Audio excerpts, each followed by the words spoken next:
नैसर्गिकरित्या हिरा बनण्यासाठी हजारो वर्ष जातात. तसंच तो खाणीतून सापडण्यासाठीही बरेच कष्ट करावे लागतात.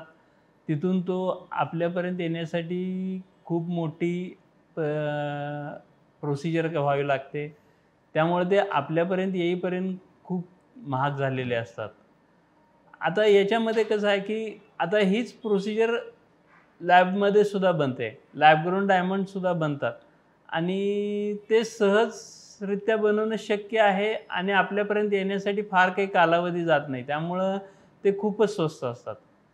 पण आता हे ओळखायचं कसं? तर त्यासाठी आपल्याला सर्टिफिकेट हा एकच पर्याय आहे.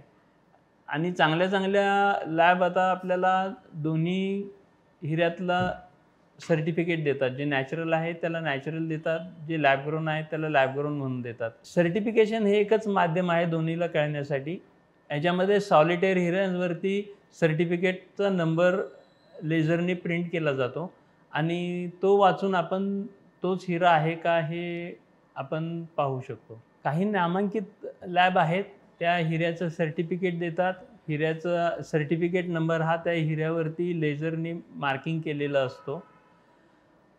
आणि जसं सोन्याचे दर आंतरराष्ट्रीय बाजारपेठेमध्ये ठरतात, तसं हिऱ्याचे दर कुठेही आंतरराष्ट्रीय बाजारपेठेमध्ये ठरत नाहीत. त्यामुळं आपल्याला प्रत्येक ठिकाणी हिऱ्याचा भाव हा वेगळा-वेगळा पाहायला मिळेल.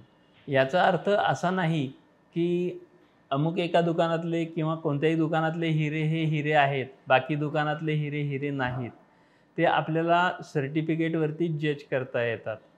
आणि अशाच प्रकारची माहिती मिळवण्यासाठी आपण BMJ ऑन AIR ह्या चॅनलला लाईक करा, शेअर करा आणि सबस्क्राईब करा.